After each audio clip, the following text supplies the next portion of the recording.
Hello everyone, this is Satpal and you are watching option seller. और आज के इस वीडियो में मैं आपके साथ स्टॉक मार्केट के एक सीक्रेट स्ट्रेटजी शेयर करने वाला हूं। जो चीज़ मैं आज आपको बताने वाला हूं ये सुपर प्रीमियम है। ये आपको यूट्यूब पर कहीं भी फ्री में या पेड कहीं भी नहीं मिलेगी, तो इसको पूरे फोकस और अटेंशन के साथ आप देखिए।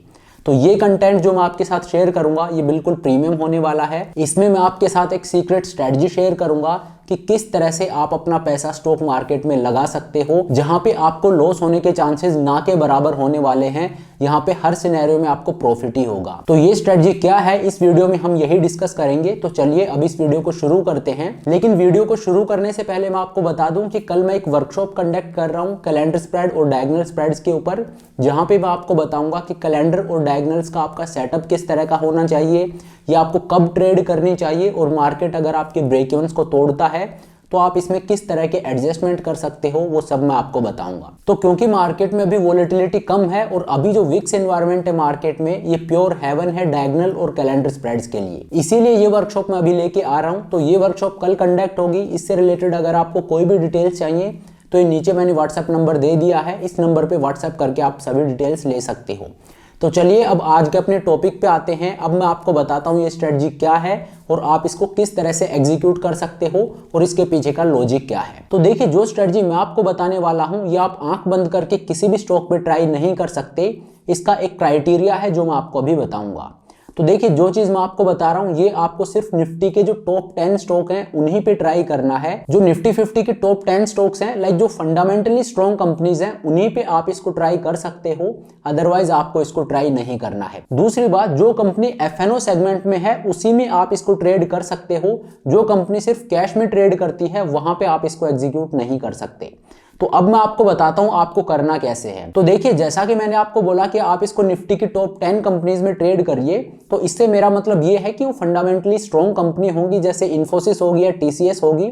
इस तरह की कंपनीज है, ये मैंने एग्जांपल के लिए बताया है, और कोई भी कंपनी हो सकती है।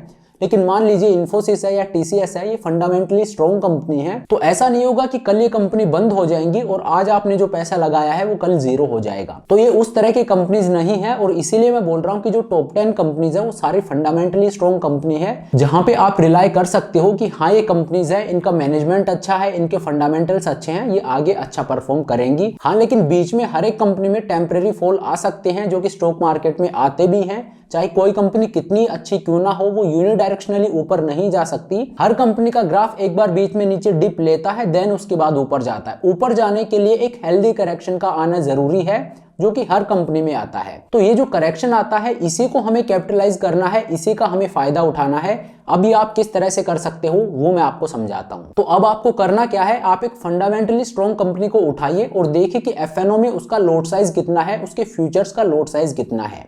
अब आपको क्या करना है, जितना उसका फ्यूचर का लोट साइज है उतने शेयर्स आप कैश में बाई कर लीजिए उस कंपनी के। मान लीजिए आपको टीसीएस पसंद है, तो टीसीएस का जो डेरिवेटिव लोट साइज है उतने स्टॉक्स आप कैश में बाई कर लीजिए। और जब आप कैश में बाई कर रहे हो, एट द सेम टाइम आप फ्यूचर को सेल कर दीजिए। मतलब कैश में आपने उसके स्टॉक बाई कर लिए हैं और सेम कंपनी का फ्यूचर आपने सेल कर दिया है। अब इससे होगा क्या, देखिए आपने फ्यूचर को सेल कर रखा है और सेम नंबर ऑफ स्टॉक्स आपने कैश में बाई कर रखे हैं। अब अगर मार्केट ऊपर जाता है, उस कंपनी का स्टॉक प्राइस ऊपर जाता है, तो कैश में आपने जो स्टॉक बाई किया है वहां पे आपको प्रॉफिट होगा, लेकिन जो आपने फ्यूचर सेल किया है वहां पे आपको लॉस होगा।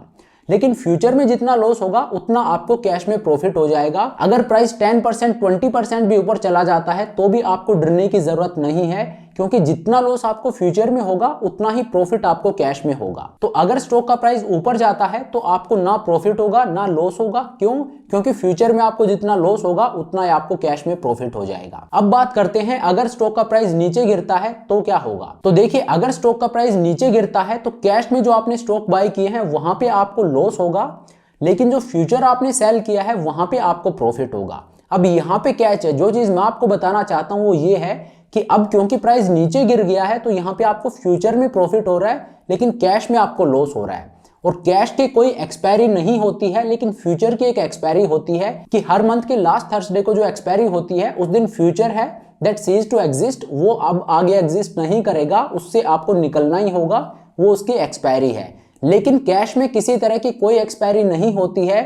आपने जो स्टॉक बाय किया है, आपने जो स्टॉक परचेज किया है, आप उसको एक पूरे लाइफ टाइम के लिए रख सकते हो। आपके ऊपर कोई बाउंडेशन नहीं है कि उसकी एक्सपायरी आ गई है, अब आपको इसे एग्जिट लेना पड़ेगा। तो कैश में किसी तरह की कोई एक्सपायरी नहीं होती है, लेकिन फ्यूचर की एक एक्सपायरी होती है। तो जब इस तरह की फंडामेंटली स्ट्रॉन्ग कंपनीज में जो डिप आते हैं उनको हमें कैपिटलाइज करना है।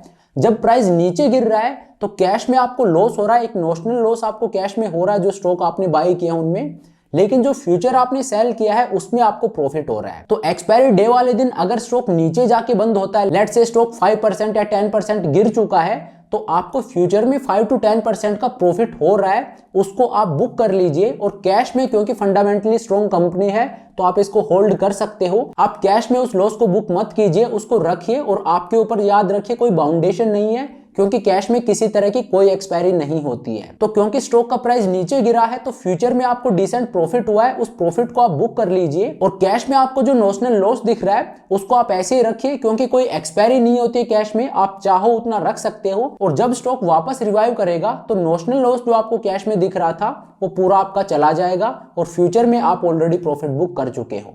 लेकिन जैसा कि मैंने आपको बताया, ये आप सिर्फ और सिर्फ फंडामेंटली स्ट्रॉन्ग कंपनी पे कर सकते हो, और उसका क्राइटेरिया क्या है वो मैंने आपको बता दिया है।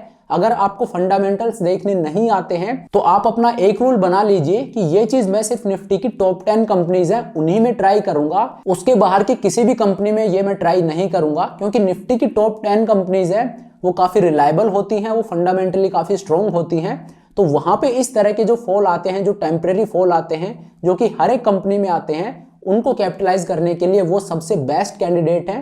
तो वहां पे आप इस चीज को ट्राई कर सकते हो। तो जो चीज मैंने आपको बताई है, यहाँ पे आपके लॉस की गुंजाइश है वो ऑलमोस्ट जीरो है। यहाँ पे आपको लॉस नहीं हो सकता, क्योंकि स्टॉक का प्राइस अगर ऊपर जाता है तो आप नो लॉस नो प्रॉफिट में निकल रहे हो, और स्टॉक का प्राइस अगर नीचे गिरता है तो आप फ्यूचर में प्रॉफिट बुक कर रहे हो। और जब स्टॉक वापस रिवाइव करेगा, वापस ऊपर आएगा, तो नोशनल लॉस जो आपको कैश में हो रहा था वो आपका खत्म हो जाएगा। और जैसा कि मैंने आपको बताया, इसमें कैच ये है कि कैश है वहां पे किसी तरह की कोई एक्सपायरी नहीं है, आप चाहो जब तक उसको होल्ड कर सकते हो। तो चलिए, ये है वो तरीका जिससे आप इस तरह के ट्रेड एग्जीक्यूट कर सकते हो। यहाँ पे लॉस की गुंजाइश है वो बिल्कुल ना के बराबर है, लेकिन साथ ही यहाँ पे आपको पैसा भी हैवी चाहिए। तो क्योंकि आप कैश में बाई कर रहे हो तो कैश में बाई करने के लिए आपके पास पैसा होना चाहिए, और साथ ही आप फ्यूचर को सेल कर रहे हो तो वहां पे जो मार्जिन लगेगा वो भी आपके पास होना चाहिए। तो ये आपको तब करना जब आपके पास पैसा है और आप कुछ ऐसा देख रहे हो जहां पे आपका लॉस है वो बेयर मिनिमम हो और आपको एक अच्छा खासा डिसेंट रिटर्न मिले, तो वहां पे आप ये कंसिडर कर सकते हो, वहां पे आप इस स्ट्रेटजी को ट्रेड कर सकते हो। तो चलिए अब इस वीडियो को यहीं पे खत्म करते हैं, लेकिन वीडियो को खत्म करने से पहले मैं आपको बता दूं कि कल जो वर्कशॉप कंडक्ट हो रही है कैलेंडर और डायगोनल के ऊपर, उससे रिलेटेड अगर आपको कोई भी डिटेल्स चाहिए तो नीचे मैंने व्हाट्सएप नंबर दे दिया है, इस पे व्हाट्सएप करके आप सभी तरह के डिटेल्स ले सकते हो। तो चलिए, thank you so much for watching the video. I hope ये वीडियो आपको पसंद आया होगा, आज आपने कुछ नया सीखा होगा। अगर वीडियो अच्छा लगा तो मेक श्योर आप वीडियो को लाइक करें, चैनल को सब्सक्राइब करें। This is Satpal signing off.